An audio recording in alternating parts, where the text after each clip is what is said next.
નવરત્ન ગ્રંથમાં શ્રી મહાપ્રભુજી વલ્લભાચાર્યજીએ નિવેદનનું સ્મરણ કરવાની આજ્ઞા કરેલ છે. એટલે કે નિવેદન એટલે કે બ્રહ્મ સંબંધ મંત્ર, તેનો મંત્રનો ઉચ્ચાર અને એનો અનુવાદ અને એનું અનુસંધાન. તો એ આજ્ઞા નવરત્ન ગ્રંથમાં બીજા શ્લોકમાં છે. નિવેદનમ તુ સ્મર્તવ્યમ સર્વથા તાદૈષ જનૈઃ. સહસ્ત્ર પરિવત્સર મિત કાલ જાત કૃષ્ણ વિયોગ જનિત તાપ ક્લેશ આનંદ તિરોભાવોહમ ભગવતે કૃષ્ણાય શ્રી ગોપીજન વલ્લભાય દેહ પ્રાણ ઇન્દ્રિય અંતઃકરણાની તદ્ધર્માસ્ત દારા અગાર પુત્ર આપ્તવીતિ પરાણી આત્મના સહ સમર્પયામી.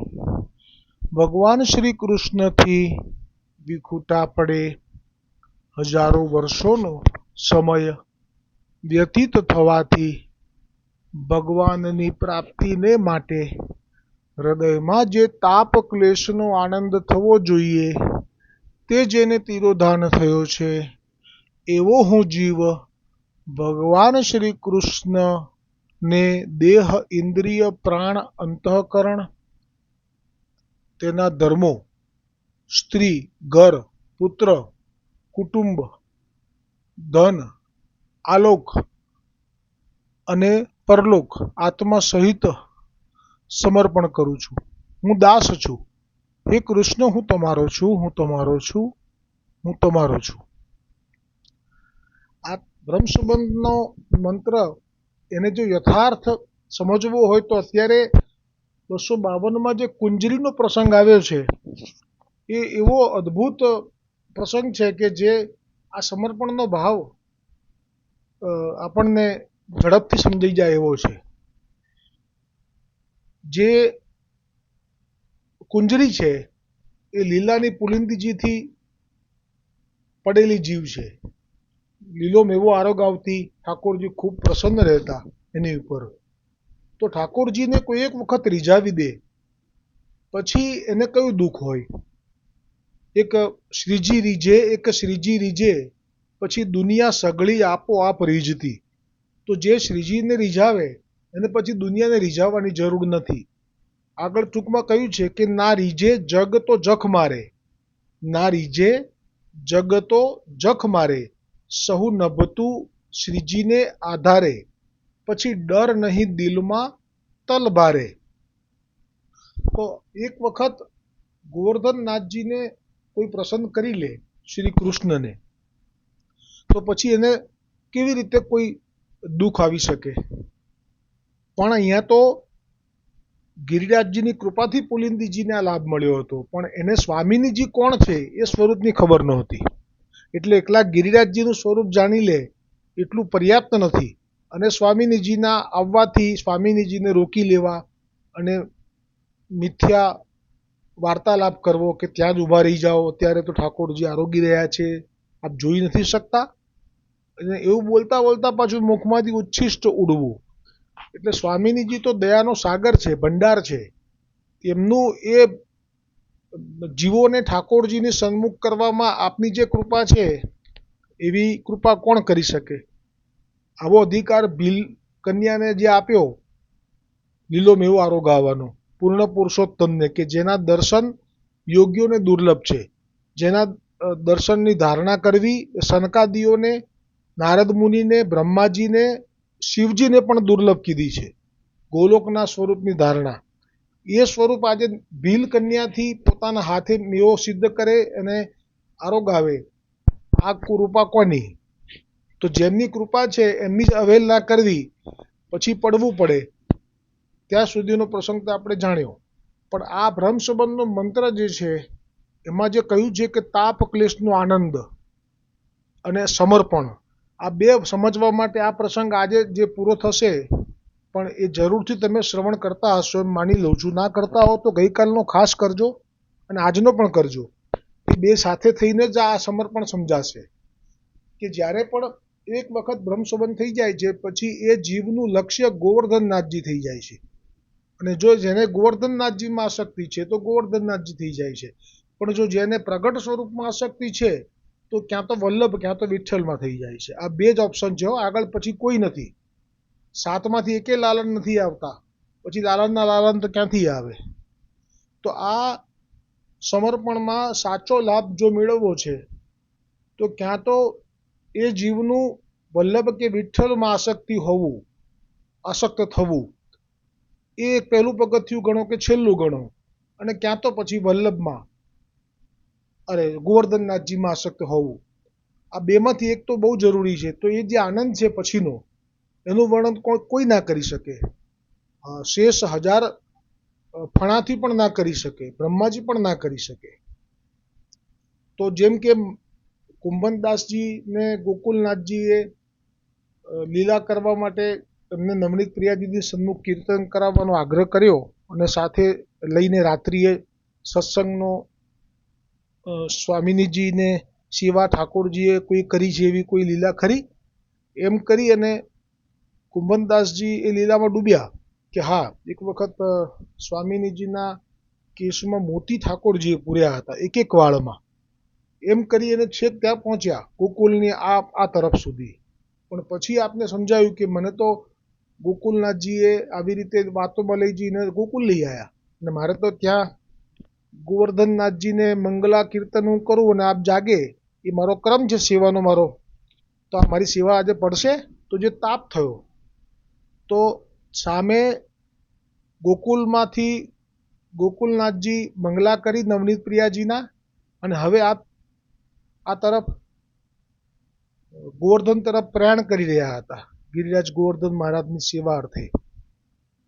તો આપ નાવમાંથી ઉતર્યા, તો તે વખતે કુંભનદાસજીએ જોયું કે અત્યારે શ્રી ગુસાઈજી નાવમાંથી ઉતરી રહ્યા છે. પણ આપે કુંભનદાસજીના ચિત્તમાં તો અત્યારે ગોવર્ધનનાથજી હમણે જાગે પહેલાં મારે કીર્તનની સેવા છે તો હું પહોંચું, એ ભાવ સાથે બહુ સુંદર વર્ણન આવ્યું છે કુંભનદાસજીના એ વાર્તા પ્રસંગમાં, કે આપે ગુસાઈજીને ઔપચારિકતા ખાતર પણ દંડવત પ્રણામ દૂરથી પણ ના કર્યા, બે હાથ પણ નથી જોડ્યા, મસ્તક પણ નથી નમાવ્યું. આ એટલું કે જોયું કે ગુસાઈજી ઉતરી રહ્યા છે નાવમાંથી ગિરિરાજ તરફ જવા માટે, આટલું દર્શન આટલા થયા, પણ કોઈ ઔપચારિકતા નથી કરી. આ વળી પાછા દોડવા લાગ્યા ગોવર્ધન તરફ. તો જે તાપ હતો ગોવર્ધન માટેનો, તો ગુસાઈજી માટે દંડવત ન થવા આ કોઈ અપરાધ નથી, કે ગુસાઈજીને આમાં અપ્રસન્નતાય નથી. અને ત્યાં ગોવર્ધનનાથજીને પણ એવો કોઈ એમ ના લાગ્યું કે આ સાક્ષાત ગુસાઈજી અમારા કાકાશ્રીને નાવમાંથી ઉતરતા જોયા તો પણ ચરણ સ્પર્શ ના કર્યા, તો પણ દંડવત ના કર્યા, અને આ ચાલ્યો આવ્યો, એવું ગોવર્ધનનાથજીએ પણ ના વિચાર્યું. અને ગોવર્ધનનાથજીએ પણ કુંભનદાસજી જ્યાં સુધી અહીંયા આવીને મને ન જગાડે કીર્તનના પદ ગાઈને, ત્યાં સુધી હું સૈયામાંથી નહીં જાગું. એટલે આપ ભલે સૈયામાં સૂતા છે એવું રાખ્યું, પણ ખરેખર તો અહીંયા જે પછી આજ્ઞા થઈ હોય કે જો એમ કે સમય થાય એટલે તમારે તો જગાડી દેવા, કીર્તન કોઈ કરે કે ના કરે. એટલે જગાડવા માટેનો જે અધિકાર હોય ત્યાં જે મુખિયાજીનો, એ અપરસમાં જાય ને તો એને અપરસ છોડાવી દે. કેમ કે જગાડવા માટેનો અધિકાર જે મુખ્યાનો હોય, જો એ જગાડી દે તો પછી આમને કીર્તન સાંભળીને જાગવાનું છે એ તો થાય જ નહીં. એટલે ઠાકોરજીએ પણ આવી રીતે કુંભનદાસજીના તાપને કારણે એ અપરસ જે કરવા જતો હતો એને અમુક વખત, એટલે કે 5-7 વખત એને સ્નાન કરીને આવે ને વળી પાછો છોડાવી દે, કોઈને સ્પર્શ કરાવીને. આવી ગોવર્ધનનાથજીએ લીલા કરેલી. આ પ્રસંગ મેં એટલે કહ્યો કે જેમ કે કુંજળીનો તાપ ગુસાઈજીમાં છે, પણ સાથે સાથે પૂર્ણ પુરુષોત્તમ શ્રી કૃષ્ણના દર્શન પણ ગુસાઈજીએ કરાવી લીધા જ્યારે આપે આપની જારીજીમાંથી જળ લેવડાવ્યું ત્યારે. એટલે આને તો બેવડો લાભ છે. એટલે આને દર્શન પણ આજે જે વાર્તા પ્રસંગ પૂરા થશે એમાં બેયના દર્શન થશે. એવો એક પ્રસંગ છે કે જેનું વર્ણન કરતા પાર નથી આવતો. સાક્ષાત શ્રી કૃષ્ણ અને સાક્ષાત સ્વામિનીજી બેયના દર્શન શ્રી ગુસાઈજીના સ્વરૂપમાંથી કરાવશે ગુસાઈજી આપ. અને એ પણ કેવો પ્રસંગ, એને શરણે લેવા માટે બ્રહ્મસંબંધ પણ નથી આપ્યો, પણ નેત્રોથી એનો અંગીકાર કરી લેશે. હા, હસ્તાક્ષર આજે શ્રવણ કરાવશે અને એ રીતે એને શરણે લેશે, કદાચ હું ભૂલતો ના હોઉં તો. પણ હવે મૂળ વાત આવે છે કે સમર્પણનો આનંદ લેવો હોય ને તો ક્યારે પણ દ્રવ્યની કામના ના કરવી. આ દ્રવ્ય એ તાપને શાંત કરનારું કહ્યું છે. કેમ કે જુઓ, એ જે આ કુંજરી છે એની પાસે 1,000 રૂપિયા હતા એ જમાનામાં, એટલે 1 કરોડ થાય કે અત્યારના 10 કરોડ થાય. પણ એનો ભાવ શું થયો કે હું તો મ્લેચ્છના ઘરમાં જન્મી હતી, માર્ગમાં આગ્રા જવા નીકળી હતી, મને પ્રાણ કંઠે આયા, હું પડી અને આ કોઈ ગુસાઈ આવ્યા અને મને એમની જારીનું જલ પીવડાવ્યું અને મેં લીધું અને પછી મને એમાં જ શ્રી કૃષ્ણના દર્શન કરાયા. તો હવે મારે પછી એમને આગ્રા જવાનું ભૂલાઈ ગયું એવું લખ્યું છે હરિરાયજીએ ભાવપ્રકાશમાં. અરે ગોકુલનાથજીએ જ કહ્યું કે એ આગ્રા જવાનું ભૂલી ગઈ અને ગિરિરાજજી સુધી પધાર્યા ગુસાઈજી, તે પાછળ પાછળ ત્યાં આવી. પછી ગોકુલ પધાર્યા, આ તો ગોકુલ આવી, પછી બેસી રહે અને જે જૂઠણ હોય વૈષ્ણવોનું એ લે, એમાં એની બુદ્ધિ ફરી, એને સેવાનો ભાવ થયો. એટલે એના ઘરના જે હતા સંબંધી મ્લેચ્છ મહાવનના, એમને સમજાવી દીધું કે હવે મારી ગણતરી ના કરતા, હવે હું અહીંયા રહીશ અને શું કરીશ તો કે હું અહીંયા શાક અને ફળની હાટ માંડીશ. પણ એ પછી એના 1,000 રૂપિયા એટલે કે 1 કરોડ રૂપિયા લઈને એણે અહીંયા પોતાની દુકાન સુંદર સિદ્ધ કરી. હવે એણે ભાવ કર્યો કે મારે સેવા કરવી છે ગુસાઈજીની, કેમ કે એને દર્શન થઈ ગયા છે સાક્ષાત શ્રી કૃષ્ણના, ગુસાઈજીએ કરાવી દીધા છે. તો હું સેવા કરીશ તો અંગીકાર તો કેવી રીતે કરશે? એટલે બધાને કહ્યું કે મારે સેવા કરવી છે, મારા ફળ તમે લો અને નવનીત પ્રિયાજીને ધરો, ગુસાઈજીને ધરો, લેવડાવો. તો બધાએ કહ્યું કે શક્ય નથી, કારણ કે તારી જાતિ જે હીન છે એટલે. તો પછી એક વૈષ્ણવ હતા ભગવદીય, એને વિનંતી કરી તો એણે કહ્યું કે ભલે એક રસ્તો છે, તું સુંદર સુંદર એવા સારા સારા મેવા અને શાક તું શોધી રાખ, માણસ રોકી લે કોઈ, એ બધા અહીંયા ભેગા કર અને તું અડધા દામમાં વેચ, એટલે પૈસા આપી લઈશ તો આ લોકો ખરીદશે, એ સિવાય તો બીજાની સત્તાનો અંગીકાર અમારા માર્ગમાં નથી થતું. તો એ ખરેખર એવી સુંદર ભાવ સાથે સેવા લાવતી, શાક ને ફળ લાવતી, સિદ્ધ કરી રાખતી અને એ અડધા દામમાં વેચતી. આજે એના દ્રવ્ય પૂરું થઈ ગયું, એ તો સમય જાય એટલે દ્રવ્ય પૂરું થાય. હવે એની પાસે દ્રવ્ય નથી અને શાક પણ નથી અને ફળ પણ નથી. અને હવે પેલા વૈષ્ણવો આવે છે કે એમને આપો, તો આને દુઃખ થાય છે. હવે એનો તાપ ચરમસીમાએ પહોંચ્યો કે હું કશું કરી શકતી નથી.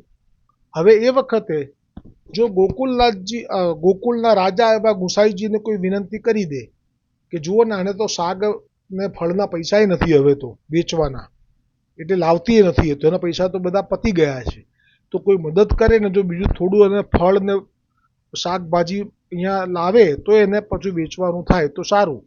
આવી કોઈ સારું થયું કે વિનંતી ના કરી કે ના, ગુસાઈજી તો ઈશ્વર છે, ગુસાઈજીએ પણ દ્રવ્ય ના આપ્યું. કેમ તો કે સાચું ફળ હવે શરૂ થયું, હવે એને તાપ ક્લેશ શરૂ થયો કે હું નથી સેવા કરી શકતી, નથી કોઈ કામમાં આવતી, અને મારી પર આટલી કૃપા કરી છે કે હું મરી રહી હતી અને મને જગાડી, મને જીવાડી અને દર્શન આપ્યા રસો વૈસહ કૃષ્ણએ.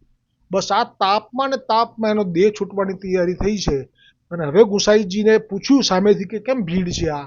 તો કે આ પેલી હાટ છે ને કુંજરીની, ત્યાં ભીડ થઈ છે. તો કે કેમ થઈ છે? તો કે એના પ્રાણ કંઠે આવ્યા છે, બહુ કષ્ટમાં છે. આપ તો બધું જાણે છે, પણ છતાંય આપે પૂછ્યું.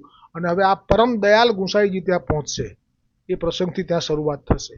ખૂબ કૃપા વરસાવવાના છે આજે.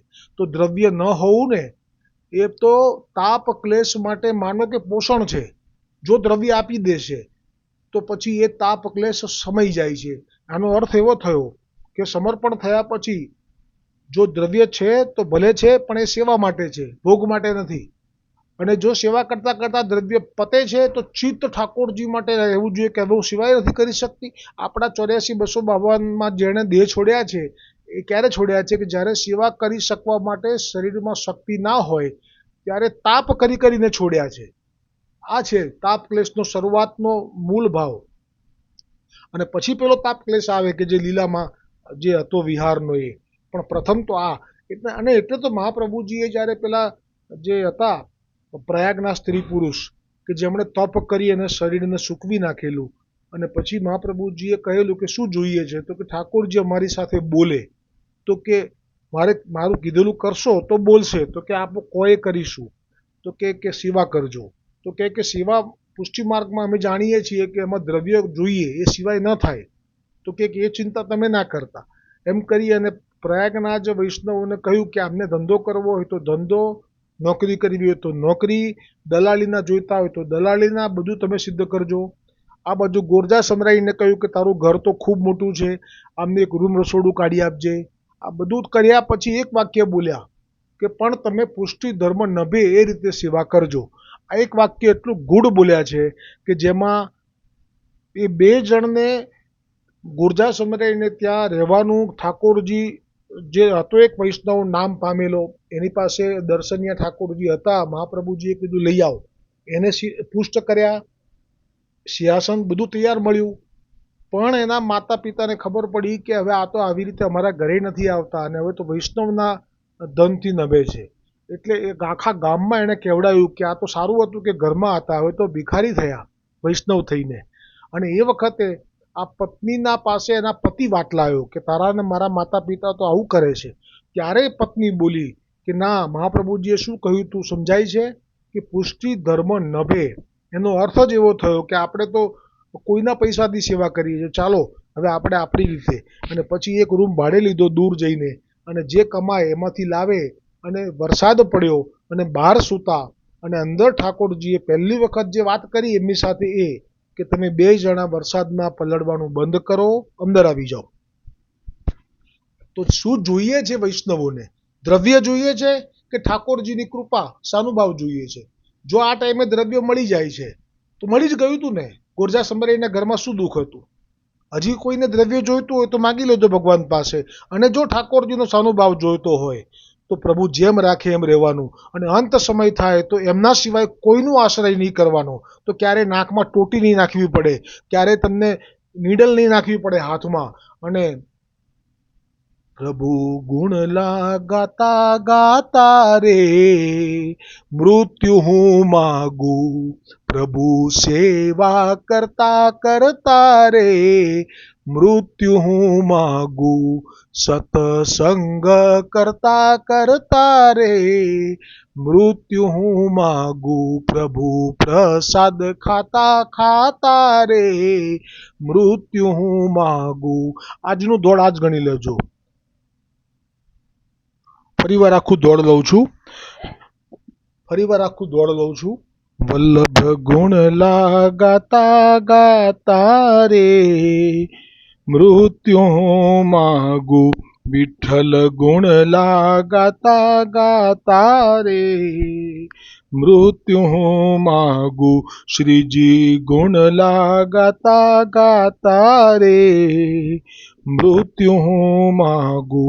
પોકારું પ્રભુને વાલે, આંસુડા આંખેથી ચાલે. પોકારું પ્રભુને વાલે, આંસુડા આંખેથી ચાલે. જઉં હું તો એવા હાલે રે મૃત્યુ માગું, જઉં હું તો એવા હાલે રે મૃત્યુ માગું. માળા મારે હાથ રાખું, શ્રીજી નામ સ્વાદ ચાખું. માળા મારે હાથ રાખું, વલ્લભ નામ સ્વાદ ચાખું. વિઠ્ઠલ નામ સ્વાદ ચાખું, વૈષ્ણવોમાં પ્રભુ ઝાંખું રે મૃત્યુ માગું. વલ્લભ ગુણ ગાતા ગાતા રે મૃત્યુ માગું. નિરાશામાં એક જ આશા, શ્રીજી કેરી હૈયે આશા. નિરાશામાં એક જ આશા, વલ્લભ કેરો હૈયે વાસા. વિઠ્ઠલ કેરો હૈયે વાસા, વૈષ્ણવ છોડી દે શ્વાસા રે મૃત્યુ માગું. વૈષ્ણવ છોડી દે શ્વાસા રે મૃત્યુ માગું. એટલે દ્રવ્યની બહુ કામના કરશો તો તાપ ક્લેશ ઠંડો થઈ જશે. આજકાલ બહુ ચાલ્યું છે આ. વૈષ્ણવોને દ્રવ્યની જરૂર છે, કુંમનદાસને જરૂર પડી જ નહોતી, છતાંય પડાવડાઈ લોકોએ અને એવો તાપ કરાયો. એટલે દ્રવ્ય એ કંઈ નથી, સાધન છે. અને આપણા માટે સાધ્ય તો ઠાકોરજીનો તાપ છે. બોલો શ્રી વલ્લભાધીશ કી જય હો, શ્રી ગોવર્ધનનાથ કી જય હો, ઠકરાણી ઘાટ કી જય હો.